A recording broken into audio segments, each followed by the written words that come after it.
Hai. Jadi kali ini kita akan membahas tentang novel judul Saya Berdosa. Jadi sini kita sudah kedatangan dua bintang tamu, yaitu Saya Azalia Krisanto. Saya Muhammad Nafar Fali. Hai. Jadi sini tuh mereka akan membahas tentang novel judul Saya Berdosa. Jadi ini aku mau nanya, siapa sih tokoh-tokoh yang di dalam novel ini? Banyak sih. Yang pasti tokoh utamanya itu Ilham dan Mr. S. Tokoh-tokoh lainnya itu adalah sahabat-sahabat si Ilham ini, yaitu Farsa, Mahir, Ryan, Zidan, dan siapa ya? Eja. Jadi tokoh itu ada 8 tokoh. Iya. Enggak, Iya. maksudnya dari Mr. X itu si alter egonya si Zidan, namanya Reda. Jadi alter ego itu semacam seperti kepribadian darinya Zidan. Iya. Ya, Kapan aja sih ini alter egonya nih munculnya? si Reda ini muncul kalau misalkan dia tuh mau balas dendam sama kepala sekolah. Nah, nama kepala sekolahnya ini Daniel. Ini apa aja sih watak-watak dalam buku ini, dalam tokoh-tokohnya? Kalau untuk watak ya, Ilham ini dia protagonis, terus kalau si Zidan ini dia protagonis, berbeda dengan alter egonya. Alter egonya ini si Reda, dia memiliki watak antagonis. Ini juga kalau teman-teman yang lain itu dia sama kayak Zidan, protagonis. Berarti kebanyakan protagonis ya. Ya. Nah, saya lihat ini bukunya agak tebal nih. Berapa sih halamannya? Kurang lebih sih 300 halaman. Lumayan ya. Iya. Jadi bisa kurang dari 300 kalau tidak 300 halaman. Iya. Jadi kalau misalnya untuk penulis dan penerbit, siapa penulisnya? Jadi namanya sih Kak Jinara. Kalau misalnya untuk penerbit itu berarti dari penerbit Akad. akad. Iya. Jadi kalau misalnya penerbitnya kan akad, diterbitkannya tahun berapa? Penulis di situ sih April tahun 2024. Itu masih baru ya, belum Iya. ada setahun. Ini soal April udah setahun. Iya. Nah, jadi kan tadi kan sudah membahas tentang penulis, penerbit dan tokoh kewartaan kalian. Jadi kalau misalnya untuk latar tempatnya itu apa? Kalau misalkan latar ya, untuk latar ini dia kebanyakan di sekolah. Itu kalau soal nama sekolahnya apa? Nama sekolahnya SMA Garuda Muda. Jadi kalau misalnya latar suasana itu apa? Atau mungkin atau genre atau temanya? Oh, untuk genre-nya ini dia thriller. Kebanyakan dia tuh kayak aksi, Action gitu ya. gitu lah. Action. Jadi banyak yang bunuh-bunuh gitu. Ya, banyak adegan berdarah. Ya, berarti kalau misalnya itu nggak bisa kan ya kalau misalnya untuk dibaca sama anak umur Iya, tahun ke bawah kurang ya. kurang disarankan lah untuk anak 12 tahun ke bawah gitu. Tapi 12. hidungnya kan Iya. kan gitu kan. Iya. Jadi itu kan tadi udah tentang latar ya. Iya. Jadi kalau misalnya untuk tentang balik lagi nih ke alter egonya si Zidan, itu kenapa dia itu mau balas dendam ke kepala sekolah? Coba diceritakan nih, apa nih penasaran banget nih gitu ya. Si Raiden ini sih pengen balas dendam ke kepala sekolah, yaitu ada ayahnya sendiri. Katanya Jadi Daniel itu ayah kamu Iya. si Zidan. Iya. Kembali kebenci gitu lah ya. iya, katanya si kepala sekolahnya ini punya isu korupsi atau enggak jual obat terlarang itu. Ada apa ya? Jadi kayak ayahnya yang si Zidan. Tapi si gelap pun lumayan banyak. Iya. Terlalu over kebanyakan.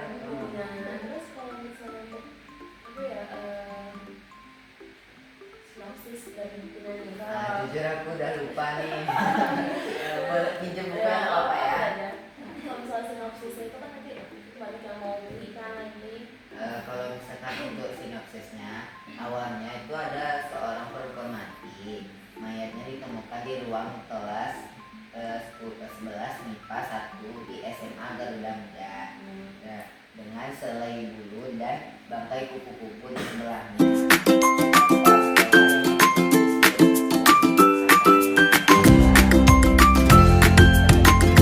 Saya pendosa.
kepala sekolah dan teman-temannya ini.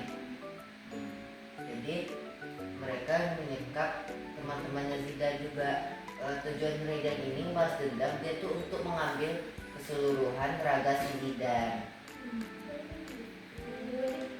Beberapa kan ada apa yang dibilang pas di awal itu yang sebenarnya 7 orang itu adalah terkumpul 7 orang yang membenci kepala sekolah. Itu orang mereka sebenarnya benci banget sama kepala sekolah. Ya mereka benar-benar benci. Gara-gara sisi gelapnya itu Ya, ya. karena sekolahnya tuh nuntut terus kalau dia mah. Kayak masa sih pembunuhan atau kayak tiba-tiba ada mayat di dalam kelas itu harusnya kan dilapor gitu kan. Pantasan kayak banyak yang kayak benci. Ya bukan orang aja nggak sih yang benci. Nah kebetulan juga mereka ini dari ekskul pramuka.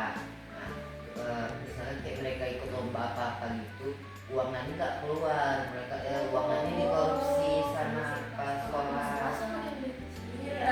Makin gitu. Nanti jatuhnya tadi kan papa juga ada bilang kan di sinopsisnya tuh ada siswa perempuan yang mati di kelas 11. Oh itu bukan siswa, itu tuh ibunya Ilham. Oh, berarti bukan teman siswi di Surabaya. Iya, ceweknya. Berarti saya gitu loh kayak gitu kamu tuh di sekolah gitu. Cuman berarti kan tadi kan ada yang ibunya Ilham itu kan mati di kelas 11 IPA 51. Nah, jadi di situ tuh berarti tadi kan dibilang kan ini dengan sehelai bulu dan bangkai kupu-kupu. Berarti sehelai bulu dan bangkai kupu-kupu itu berarti juga masih sama covernya ya? Iya. Sama kupu-kupu. Karena agak nyambung gitu ya. Iya. Tapi kalau misalnya untuk yang ngebunuh ibunya yang ini ada nggak dalam cerita ini dijelaskan? Oh ada, jadi sebenarnya ibu Ilham ini juga tahu kalau kepala sekolahnya ini korupsi gitu, jadi dia kayak ikut mencari bukti juga. Makanya mungkin tubuhnya mungkin. Iya. Berarti dalam perjalanan ibu yang mau mencari bukti, ibu tuh malah mati di sekolah dan lepas. Oke, berarti ini kalau mau di penghujung cerita, penghujung film. Iya, soalnya ini sih aku mau nanya aja untuk yang akhir kali ini aja. Kira-kira buat teman-teman semua nanti ada yang mau beli buku ini gitu, apa kelebihan dari buku ini ceritanya? Kelebihannya sih menurut aku ya. Nah, aku kan juga termasuk dari kalangan remaja ini nih, suka buku ini. Nah, menurut aku karena penulisannya ini sesuai dengan percakapan sehari-hari anak muda gitu lah. Nyambung ya. Iya, tidak baku. Kayak nggak nyambung sehari-hari gitu. Terus kalau misalnya untuk kekurangannya apa? Kekurangannya sih menurut aku ya, endingnya ini agak gantung karena tokohnya si Harsa sama Zidan ini hilang dari tempat sekap ini. Jadi harus keluar duit lagi ya buat Oh dia. iya. Oh, kalau dulu berarti dia ada season 2 Iya. Nah iya. Jadi saya kematian. Jadi emang digantungkan Rencana gitu ya. digantungkan biar orang pada beli lagi season 2 gitu. Ini kalau misalnya season 1 ini judulnya 71 dosa, di season 2 Jadi saya kematian. Kayaknya udah bagus. Kalau menurut kalian nih apa sih dalam alurnya mungkin yang kurang atau ada alurnya yang lebih gitu ya, kayak menurut kalian ini bagus nih ada ceritanya begini atau ada kekurangannya kayak gak bagus nih masuk dalam alurnya ini atau kayak berlebihan gitu ya? Bukan nggak bagus sih, tapi kan dia tuh berlebihan aja banyak kayak adegan darahnya karena satu persatu gitu dipukulin Korban disiksa ya? Iya. Tapi aku suka ya tuh kayak cerita hubungan persahabatan mereka tuh erat banget ya untuk bersatu sepakat ngapain pas sekolah. Emang berarti dari awal orang udah kayak sahabat banget ya, atau juga kayak berarti ya? Kayaknya udah sekian untuk podcast kita hari ini. Saya Felicia Putri, dan saya Najma Solia selaku host pamit undur diri. Sekian podcast kami dan bye bye.